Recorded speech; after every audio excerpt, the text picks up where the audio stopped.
Donc, on va enchaîner par un symposium, Metek Mindrei.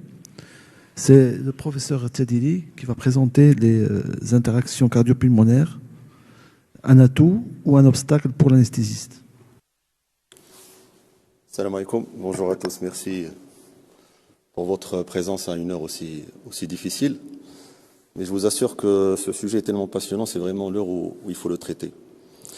Donc, bismillahirrahmanirrahim, aujourd'hui on va traiter des interactions cardio-pulmonaires. Est-ce que c'est un atout ou un obstacle pour l'anesthésiste? Alors, pour arriver à la finalité des choses, lorsqu'on veut étudier les interactions corps-poumon, en fait, ce qu'on doit étudier, au final, c'est quel est l'impact des différentes phases du cycle respiratoire sur le produit final du travail ventriculaire, à savoir sur le volume d'éjection systolique du ventricule droit et quel est l'impact de ces interactions sur le volume d'éjection systolique du ventricule gauche.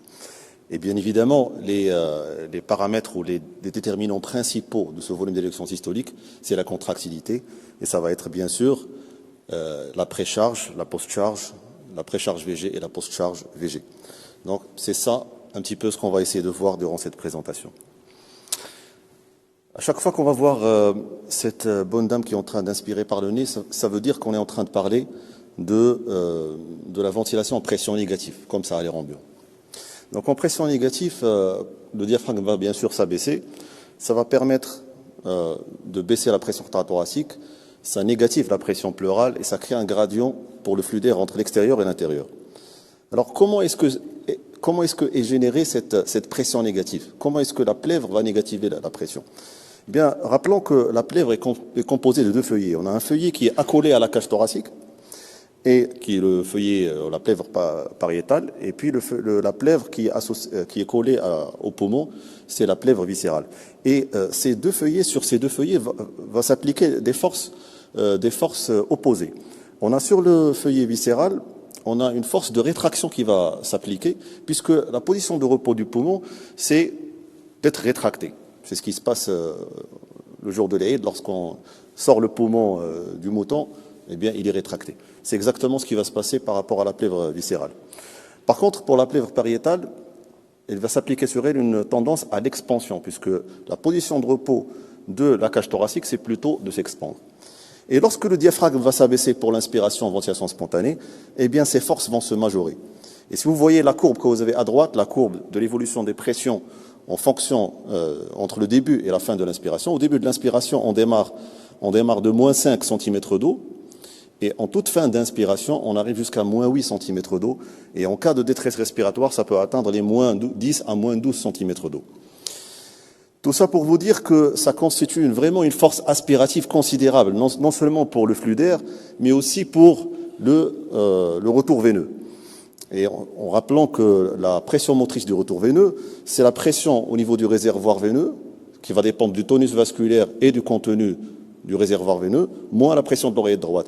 Donc tout ce qui va abaisser la pression au niveau de l'oreillette droite, notamment une inspiration profonde en ventilation spontanée, va favoriser le retour veineux. Alors quelle est la première implication thérapeutique ou l'implication pratique de tout ça? C'est la situation de l'anesthésie pour une tamponnade cardiaque. Alors dans cette situation, vous avez le cœur droit qui est comprimé par l'épanchement péricardique, qui n'arrive pas à s'expandre en diastole, et le seul moteur qui reste pendant cette phase du retour veineux, c'est cette force liée à la pression et à l'inspiration, liée à l'inspiration négative.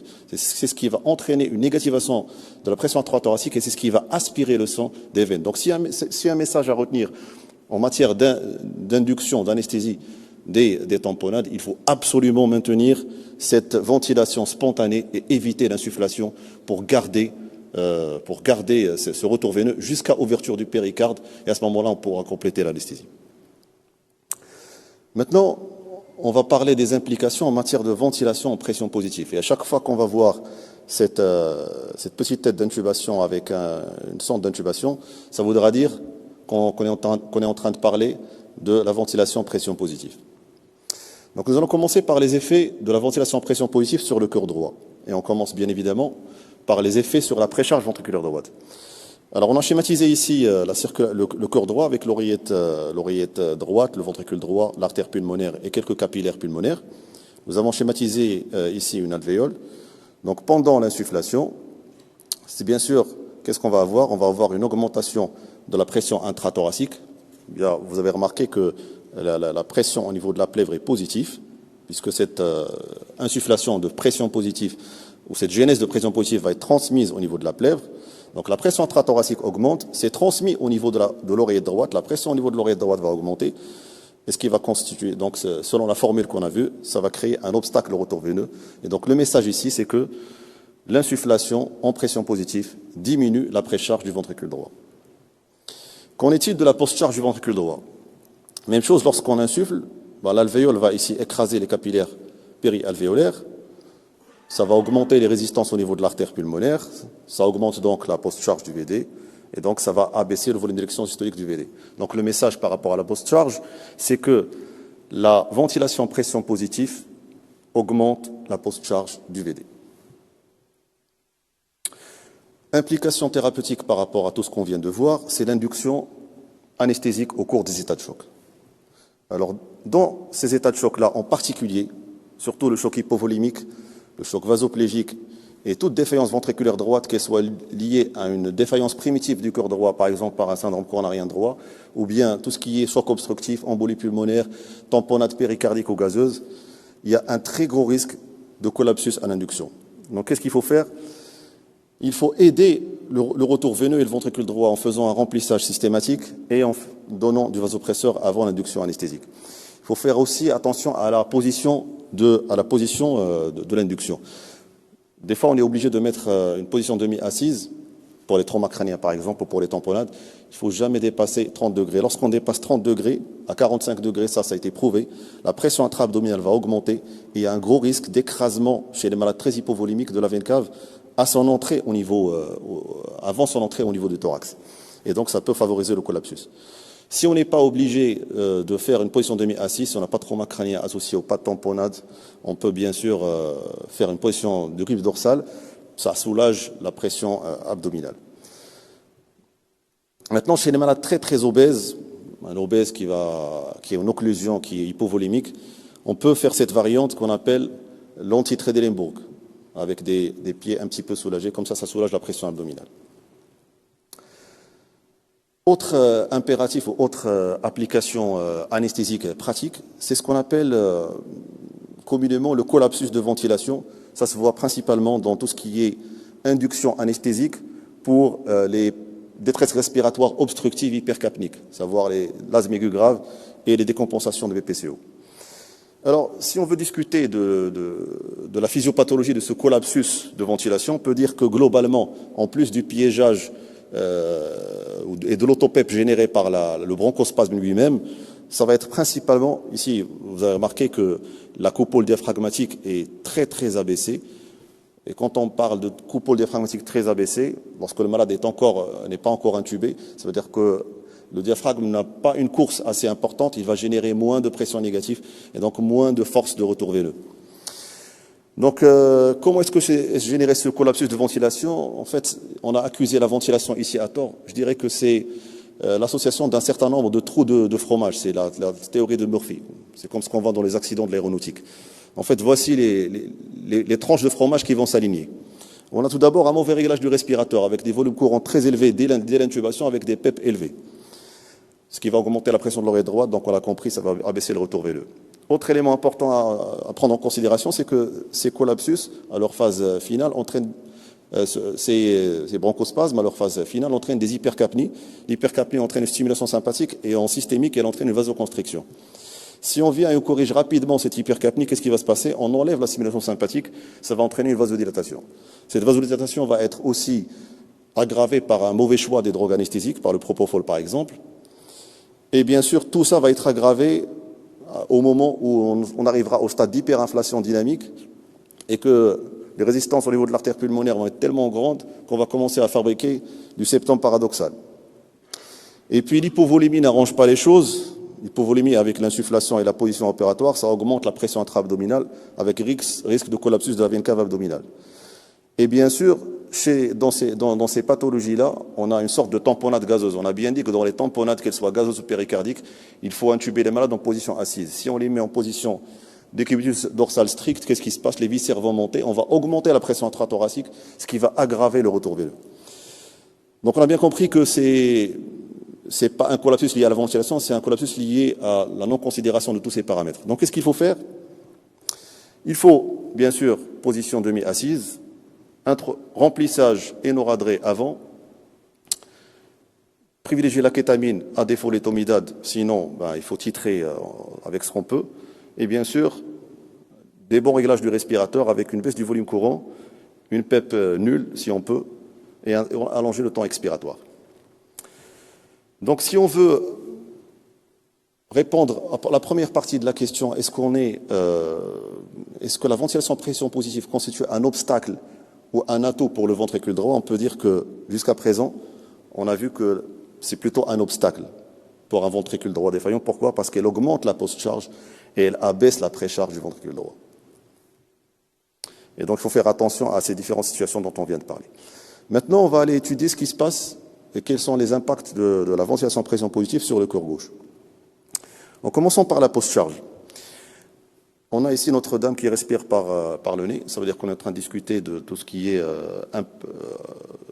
impact sur la post-charge en ventilation en pression négative. Donc quand on est en ventilation en pression négative, il va s'appliquer comme ce qui s'applique sur la plèvre, ce qui va s'appliquer sur la plèvre comme pression négative, va s'appliquer sur le péricarde. Donc imaginons qu'on a une pression négative de moins 5 mm de mercure au niveau de la plèvre, ça s'applique au niveau du péricarde, et ça constitue une sorte d'obstacle à l'éjection. Rappelons que pour que le ventricule gauche puisse éjecter, à travers cette valve unidirectionnelle qui est l'aorte, il faut absolument qu'il génère une pression qui dépasse celle de l'aorte. Imaginons que la pression régnante dans l'aorte est de 80 mm de mercure. Donc on a ici un gradient qui est gradient de pression cœur moins aorte thoraco-abdominale qui est de 80 moins 5. Donc c'est de 85. Donc le cœur, dans cette situation, doit fournir une pression qui dépasse 85 pour pouvoir éjecter. C'est comme si le cœur était une pompe et qu'on l'a mis dans le sous-sol d'un immeuble. Maintenant, qu'est-ce qui se passe lorsqu'on applique, par exemple, une ventilation pression positive avec une PEP à 10? Rappelons que 1 cm d'eau, c'est 0,7 mm de mercure. Donc, 10 cm d'eau, ça va me donner 7 mm de mercure. Ça va être appliqué autour du cœur. Et c'est comme si j'ai placé ma pompe cardiaque au niveau du 2e étage. Et à ce moment-là, le gradient que devra vaincre le cœur pour ouvrir sa valve aortique n'est que de 80 moins 7, qui est de 73. Donc on peut dire que la ventilation en pression positive diminue la post-charge du ventricule gauche. Est-ce qu'il y a un effet qui aide là, je dirais pas la contractilité mais l'éjection? Oui, quand on gonfle les poumons autour du cœur, ça améliore les performances éjectionnelles, c'est une sorte d'assistance à l'éjection. Donc oui, là, non seulement on va abaisser la post-charge du ventricule gauche, mais il y a aussi une assistance à l'éjection par écrasement. Qu'en est-il maintenant de la précharge? Alors lorsqu'on gonfle l'alvéole, elle va écraser les capillaires périalvéolaires, ça va entraîner une chasse de sang vers l'oreillette gauche à travers les veines pulmonaires. Et donc on peut dire que durant la phase d'insufflation, on a un petit effet, un effet de chasse qui va favoriser le remplissage du ventricule gauche. Mais est-ce que c'est l'effet prédominant? Non, parce que quand on est en VAC, la phase d'insufflation va s'arrêter, puis vient la phase de plateau. Durant cette phase, toutes les valves, la valve inspiratoire et expiratoire sont fermées. Et donc, qu'est-ce qui va se passer? Rappelons que durant cette phase d'inspiration en pression positive, le cœur droit a été impacté par la baisse du retour veineux. Donc, ce qu'a reçu le cœur droit, le faible volume qu'a reçu le cœur droit va l'éjecter vers le cœur gauche, et on aura comme effet global et prédominant une diminution de la précharge ventriculaire gauche suite à la diminution de l'éjection ventriculaire droite. Donc, s'il y a un message clé à retenir, un message global, c'est que la ventilation en pression positive diminue la précharge du ventricule droit, diminue la précharge du ventricule gauche. Vous avez tout à fait le droit de me dire, mais alors à ce moment-là, pourquoi tu nous casses la tête par ce petit effet secondaire initial qui est l'effet de chasse qui va tendre à remplir? Je vous dis, mes chers amis, qu'on va le voir tout de suite pour essayer de comprendre comment est-ce que générer la courbe de pression artérielle invasive. Donc si on a une autre application pratique, c'est que durant l'OAP, par exemple, quand je reçois un malade en OAP, je le mets seulement sous lunettes, qu'est-ce qui se passe? Il est en détresse, il génère de très grandes pressions négatives intrathoraciques, ça diminue la pression intrathoracique, ça augmente le retour veineux, ça augmente le volume sanguin pulmonaire, ça augmente la pression hydrostatique et ça augmente l'OAP. Dès que je mets une VINI avec une PEP à 8 par exemple, qu'est-ce que je fais? J'augmente la pression intrathoracique, je diminue le retour veineux, je diminue le volume sanguin pulmonaire, je diminue la pression hydrostatique et je diminue l'OAP. Tout ça pour vous dire que instaurer une ventilation pression positive sur un cœur malade ou en surcharge, c'est un traitement immédiat de l'eau pulmonaire, de l'OAP. C'est beaucoup plus rapide que de donner du Lasix, par exemple. Autre application pratique de ces interactions corps-poumon par rapport au corps droit et corps gauche, c'est en matière de monitorage. On va les utiliser pour comprendre comment est-ce que est générées les variations respiratoires de la courbe de pression artérielle. Vous êtes d'accord avec moi pour dire que le plus souvent, on monitore la pression artérielle par un cathéter radial via un transducteur. Et donc, pour essayer de comprendre comment est-ce qu'est générée cette courbe de pression artérielle, il va falloir qu'on commence par ce qui se passe au niveau du corps gauche, puisque l'artère radiale n'est qu'une branche de l'artère humérale, branche de tronc artériel brachiocéphalique, branche de l'aorte. Donc, pour essayer de comprendre la gestion instant par instant de cette courbe, la genèse instant par instant de cette courbe, on doit commencer par les effets, par suivre ce qui se passe en inspiration et en expiration sur le corps gauche, et comme ça, on va pouvoir dessiner notre courbe. Alors, pour ça, on a dessiné ici la courbe pression-temps du respirateur en mode ventilation assistée contrôlée, avec la phase d'insufflation et la phase de plateau. Donc ça, c'est l'inspiration en ventilation pression positive. Et ici, on a la phase expiratoire. Donc on a schématisé ici le corps droit, le corps gauche, les capillaires et une petite alvéole. On a dit qu'on va commencer par ce qui se passe au niveau du corps gauche, puisque notre artère radiale est directement, c'est la plus proche de ce cœur. Donc quand on insuffle, on a dit que la phase initiale, qu'est-ce qu'il va y avoir? Il va y avoir un effet de chasse vers le cœur gauche. Ça favorise le remplissage du cœur gauche. Donc qu'est-ce qui va se passer par rapport à notre courbe de pression artérielle? On va avoir une ascension de la courbe, puisque tant qu'il y a cet effet de chasse, tant que le ventricule gauche est bien rempli et qu'il éjecte un volume en ascension. Le problème, c'est que ce phénomène de chasse n'est pas pérenne, n'est pas indéfini. Dès que l'insufflation s'arrête, on est en phase de plateau, il n'y a plus rien. Et rapidement, on va avoir la petite masse sanguine qui est rentrée dans le ventricule, dans le cœur droit, qui va atteindre le cœur gauche après 3 ou 4 battements, ce qu'on appelle le temps de transit pulmonaire. Et donc, cette petite masse va être éjectée par le ventricule gauche. Donc, il va éjecter un faible volume d'éjection systolique et la courbe va commencer à baisser. Maintenant, qu'est-ce qui se passe pendant la phase expiratoire? On va dire qu'on va toujours commencer par ce qui se passe à gauche. Donc ici, les alvéoles sont complètement fermées. C'est la phase où la pression intrathoracique est la plus faible en ventilation pression positive. Et donc, il n'y a pas de phénomène de chasse.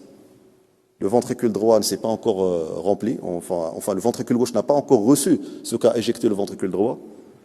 Donc, qu'est-ce qui se passe? Il éjecte un petit volume et la courbe continue à baisser. Et ce n'est qu'après 3 à 4 battements que le ventricule droit va bien se remplir, puisqu'il est dans sa meilleure configuration.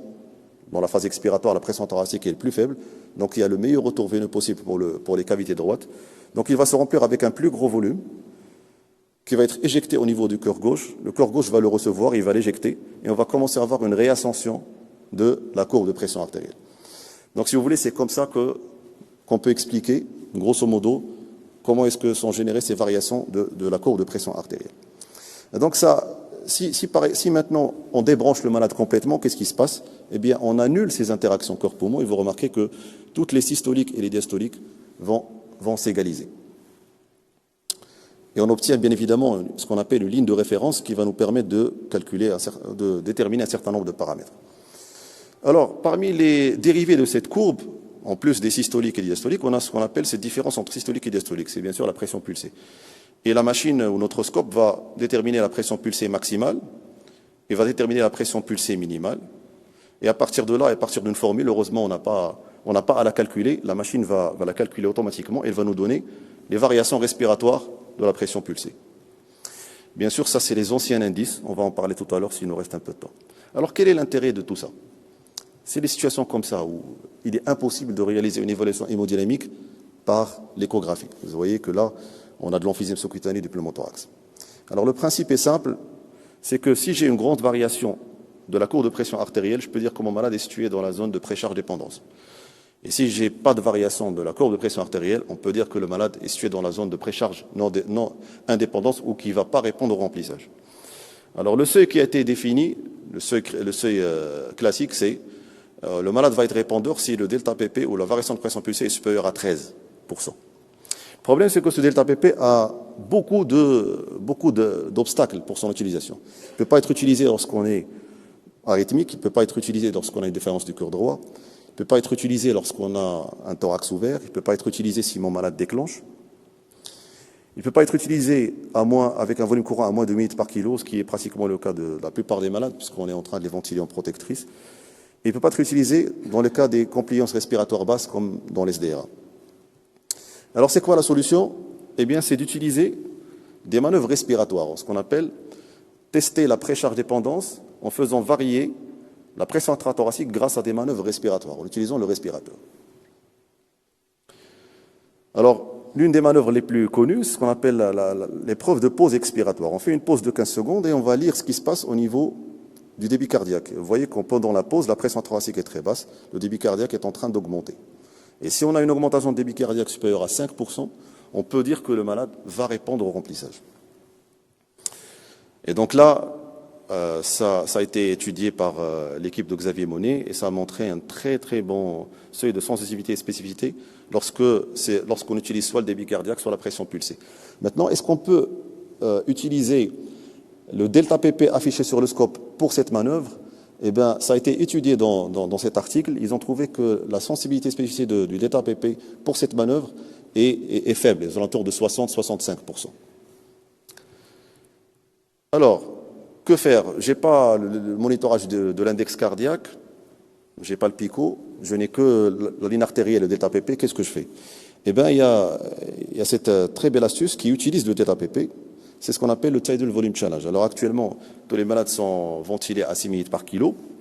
Qu'est-ce qu'on fait? Lecture au delta pp. On monte transitoirement à 8 minutes par kilo. On note combien il y a eu de delta pp. Et puis on redescend à 6 minutes par kilo. Et si on a une variation, ce qu'on appelle le delta pp 6-8-6, qui est supérieur à 3,5, on peut dire que le malade est répondeur. Alors qu'est-ce que ça donne en pratique? Vous voyez, un malade de 80 kg ventilé à 6 minutes par kilo, ça donne 480 millilitres. On démarre avec un delta pp à 8. Là, on est par kilo, ce qui donne 640 millilitres. Regardez ce qui se passe, on était à 8. Là, on a augmenté les pressions intrathoraciques. Bien sûr, le delta pp, qu'est-ce qui va se passer? Il va commencer à augmenter. Vous voyez, on a démasqué une hypovolémie en augmentant les pressions intrathoraciques par l'augmentation du volume courant. Et lorsqu'on va revenir à 480 millilitres de volume courant, regardez, là on a atteint presque le maximum, on est à 15.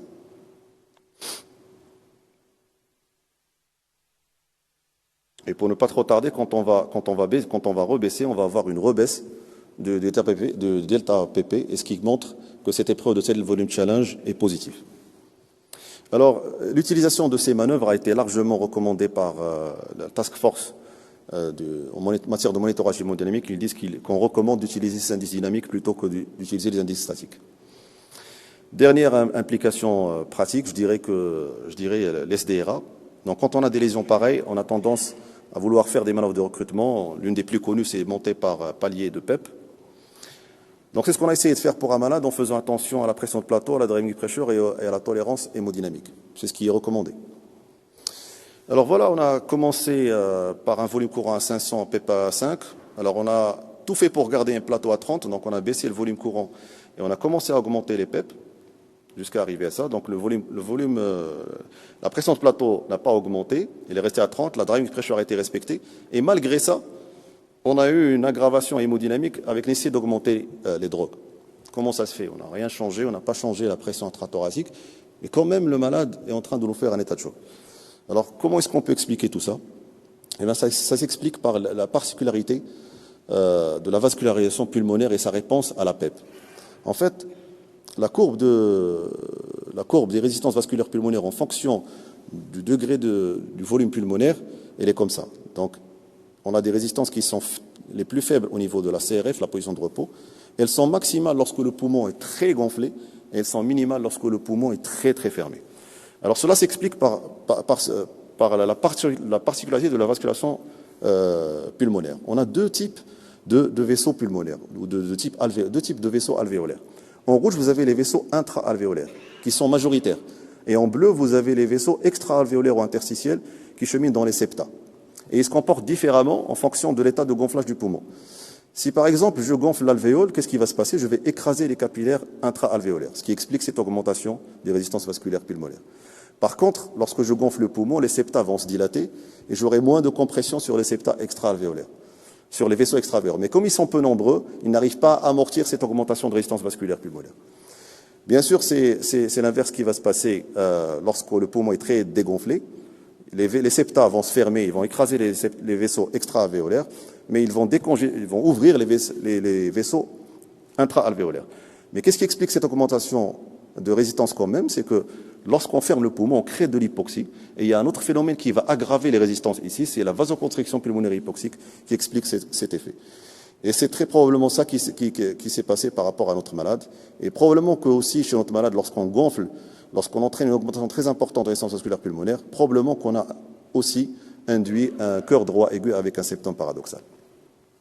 Donc voilà, ça c'est pour vous dire que le fait de mettre de la PEP excessive, ça va étendre ces zones 1 et 2 de West. En fait, c'est les zones qui se caractérisent par les résistances les plus élevées. Et donc, la PEP augmente les résistances vasculaires pulmonaires et on a le même effet lorsque le malade est très hypovolémique. Bien sûr, ces capillaires vont être difficiles à ouvrir et ils vont être facilement écrasés par la PEP.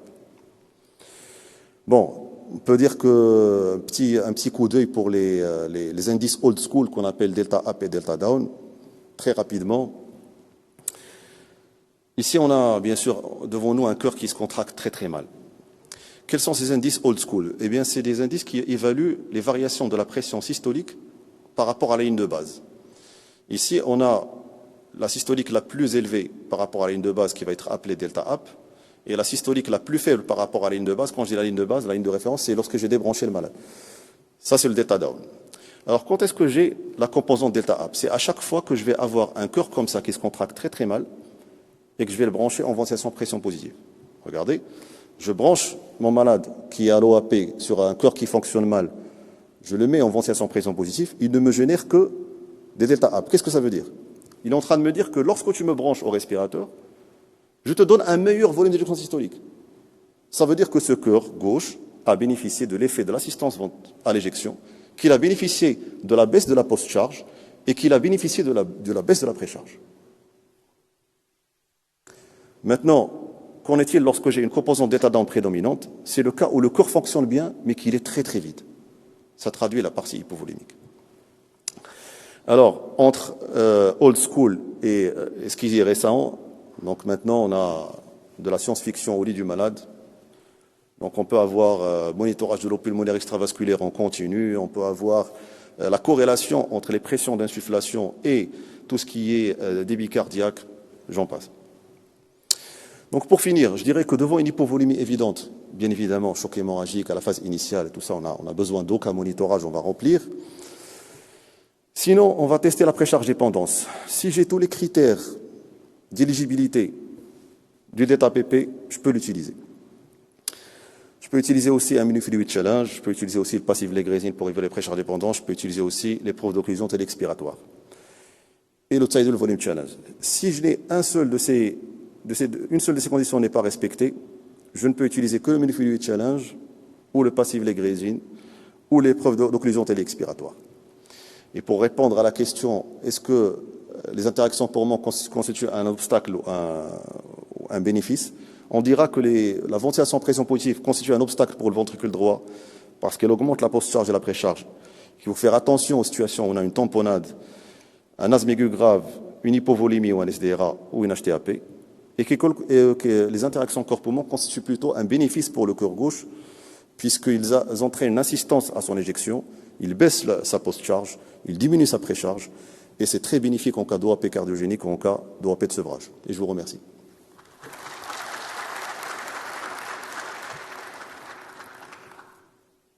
Donc, merci, professeur Tadidi, pour cet exposé très clair, très didactique. Donc, c'est vrai qu'on apprend, quand on comprend la physiopathologie, c'est facile de traiter les malades. Et voilà, donc vous avez fait le tour de la question. Est-ce qu'il y a des questions dans la salle? Oui, professeur Younes.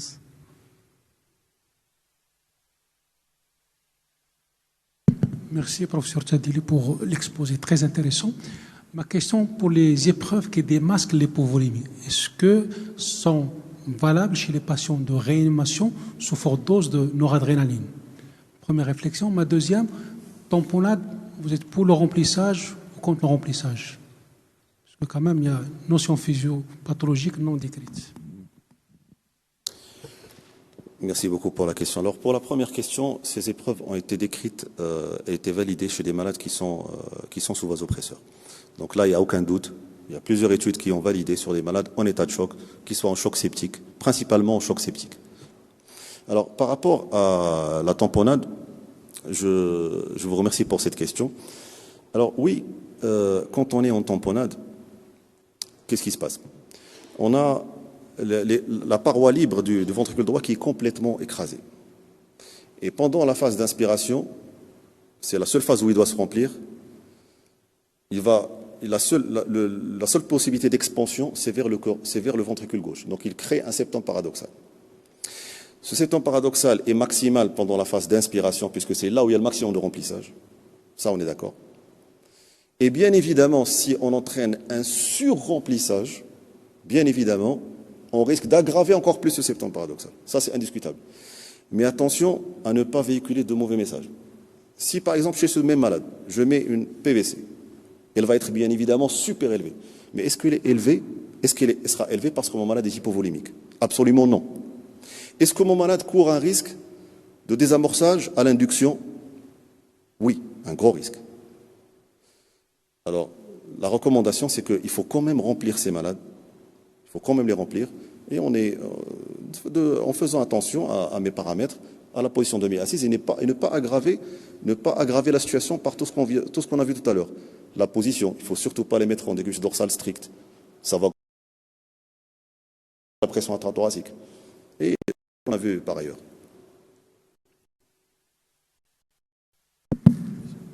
Merci, professeur Tadili, pour cet exposé physiopathologique extrêmement intéressant. Moi, j'ai aussi une question concernant, donc, vous avez parlé des précautions à prendre avant d'interpréter ces résultats-là. Je pose aussi la question concernant les malades de chirurgie abdominale avec des syndromes de compartiment abdominal qui posent aussi des problèmes. Parce que là aussi, l'interprétation de ces paramètres pose beaucoup de problèmes. Parce qu'il y a vraiment interférence avec donc, l'hyperpression intra-abdominale. Tout à fait. Tout à fait. Merci pour la question. Donc, l'augmentation de la pression intra-abdominale constitue un obstacle pour plusieurs de ces paramètres. Notamment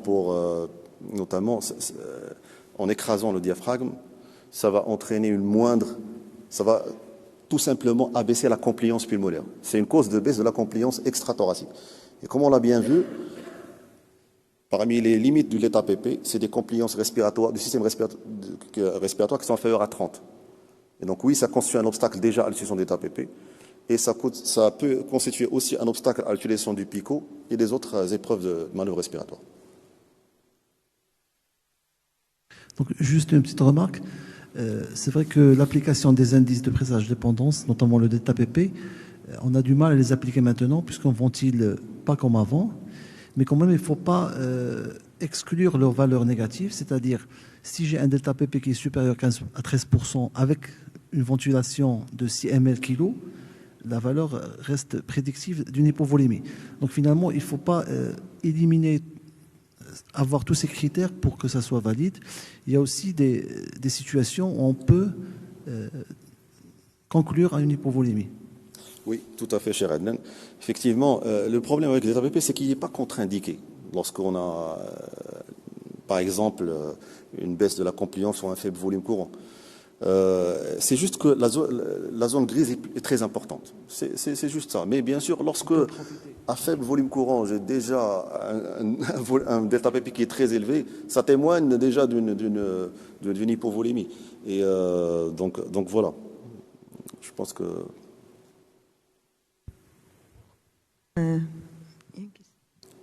Merci beaucoup, professeur Tedili, pour cet exposé sur la physiologie et la physiopathologie dans les interactions corps-poumon. Je vous remercie. Merci. Et une question? D'accord, on prend la question avant de lever la séance. Allez-y.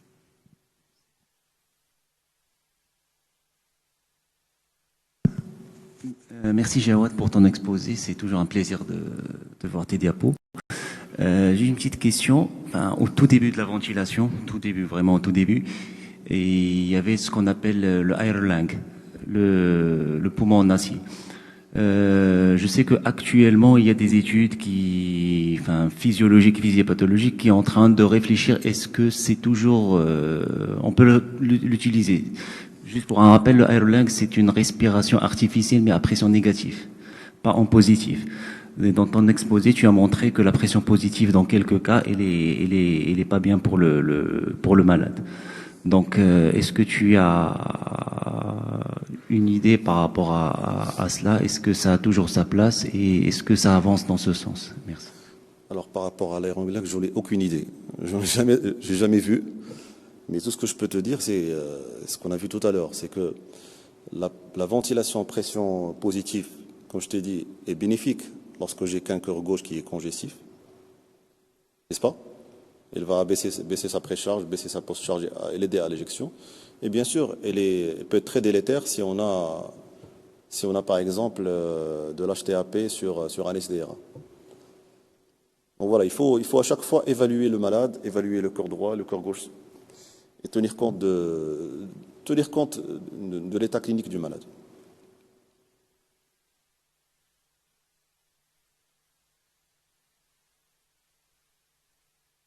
L'âge.